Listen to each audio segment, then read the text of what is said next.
Hello everyone, welcome back. Today I'm going to continue laying out and planning what I'm going to be doing in the kitchen. Now, one consideration is lighting. Although this isn't a light and airy cottage, you know, it's not going to be one, never was going to be, never will be. But what it will be is a cosy and well lit cottage. So what I plan to do in today's video is show you how I put in some very discreet lighting. Don't want fluorescent tubes everywhere, don't want to be able to see too much of the lighting. The only lighting I want to be able to see is period fittings. But today we're not going to use period fittings, we're going to make the housing for some strip lighting. LED concealed lighting that makes all these areas very, very usable no matter what side you're standing. So let's get started.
Looks like another storm's brewing. Better get my skates on.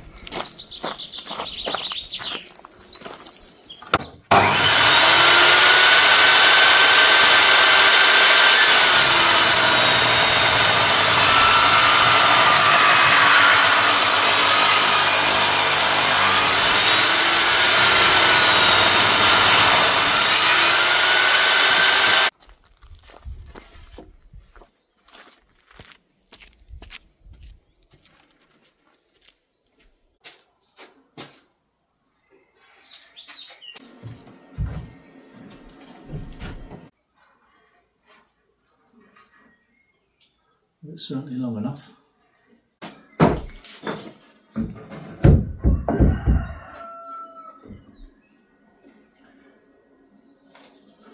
I'm just going to tack this on for now because there's a bit of a bow in the old piece of oak I've got on the shelf, so I've got to level that up. We'll just see what we're up against.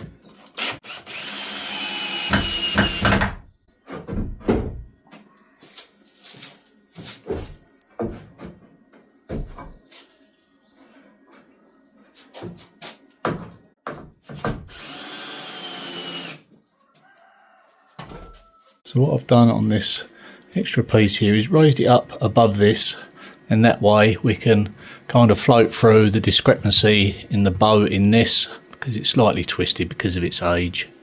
So it just allows us to float it through. And I can probably lift this up and down a little bit when it comes to finally fixing. This has got to be extended. Marry up with that. We've got another piece there that we can splice in. So what I've created all the way around above where we're going to be doing a lot of the work is a recess. Yep, even on this side and underneath here. So now I've put on that extra moulding, what that allows me to do is conceal the lighting. You'll get the benefits of it, but you won't actually see where it is.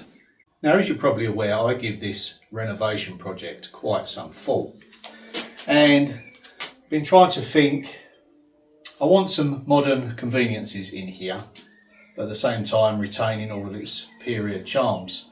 So when I've got to thinking and doing more research, it stands to reason really, when these were built, they were added to continually. Now sometimes it was all ripped out, but that's another story.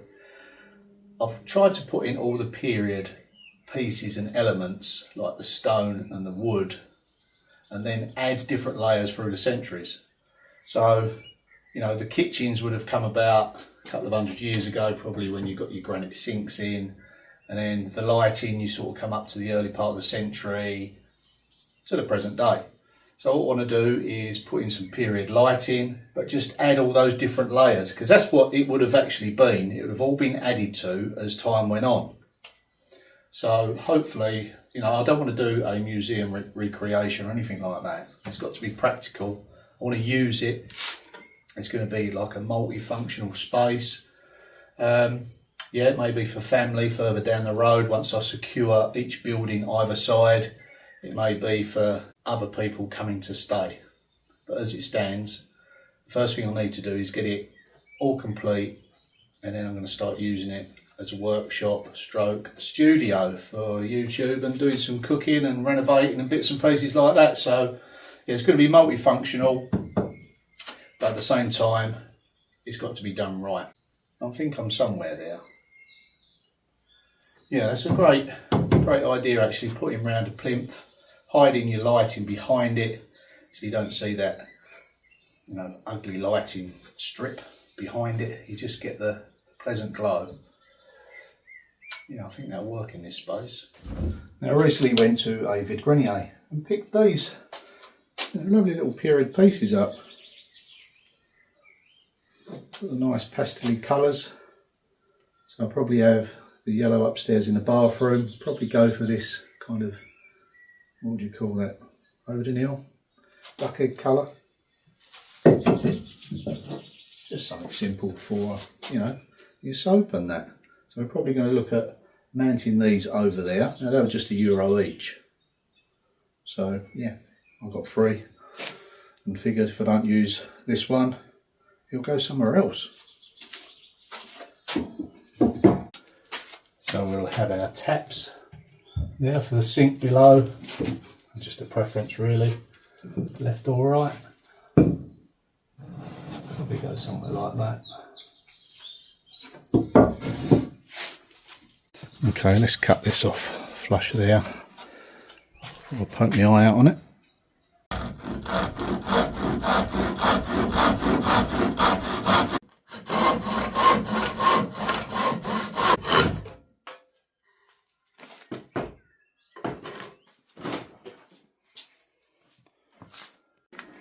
And when it comes to this built-in cupboard, I've got a little box in there I'm probably going to incorporate. We're leaving that open for now because our pipe work and various stuff will have to run up there. For now it's got to be left open for access. We've got another area there. What I'm probably going to do is frame that out, get some planking or cladding on it, and then if I find any box or something to maybe build some more storage in, then I will. But this area here will be for the gas bottle, so yeah, it might be handy to keep me bits and pieces in there as well. I've got some spare planking over, I shall box that out as well. I'm just thinking about whether I want to board this out with some planking or plasterboard. I'll be putting some metal fixtures across there, but first I better have a tidy up. This is one of the metal plates that I was just on about. I've got a few of those, so I want to offer those up.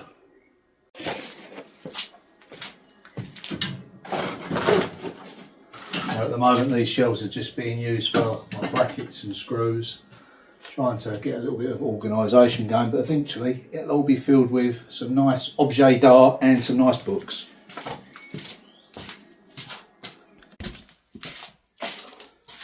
I find buckets are very good use when you haven't got anywhere permanent for your tools. At a glance you can see them, easy to carry around. So that's what I'm doing going forward. Everything in buckets till it reaches its final destination, which hopefully will be a workshop.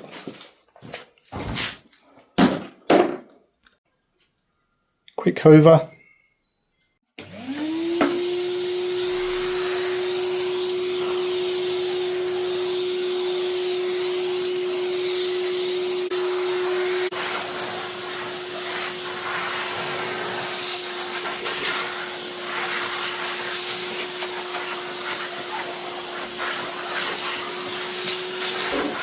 Okay, so my EcoFlow is flat. I need to go and charge it on the solar one. Well, this is how light or dark the kitchen is without any light on. Do get quite a lot of light coming from the front door, admittedly it's open, and the window and the stairwell up above. Yep, it's a cosy cottage, a bit like an English pub vibe.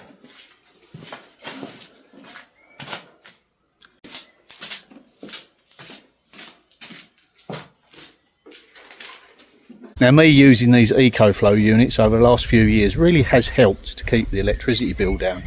It is a little bit inconvenient because I haven't got the panel set up correctly yet, but you know, we just walk it over, plug it in, and then we use the other one while that's charging.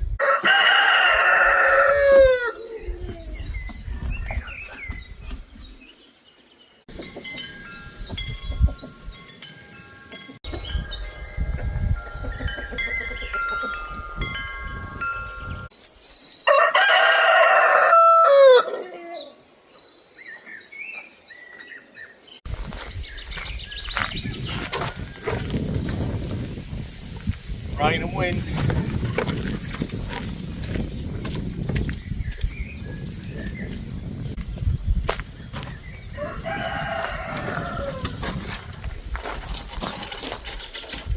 Let's just take a look at this beautiful oak worktop. I got this from my antique friend. Something like €10. Really thick. Perfect length. He does me some good deals. I'll help him in return, of course. That's what it's all about. And get some lovely sort of flame tiger effect in the grain.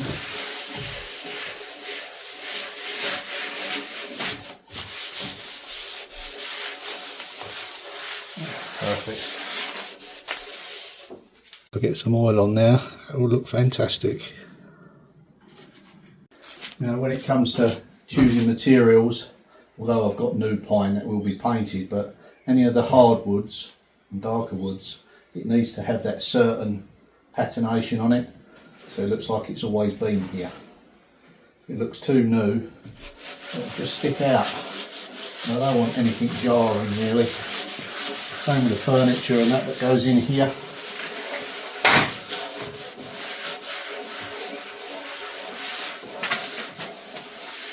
Just to keep the dust down. When we get those panels over, I'm keen to see how it's going to look when I lay it out across there. Probably put a ball nose or something on the edge here. Smooth it off a bit. Okay, let's put one of those panels over. Now what I'm thinking, is something. They've got like mitered ends, so I've got two like that and a solid panel. So if I use the two, the miters each side, that will kind of balance it up rather nice. Now that symbol, as mentioned before, is the symbol of Brittany, Breton.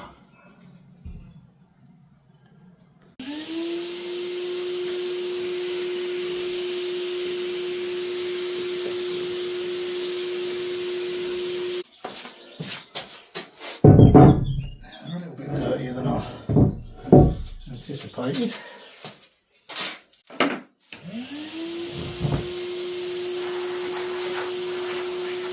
So my initial thought was like this.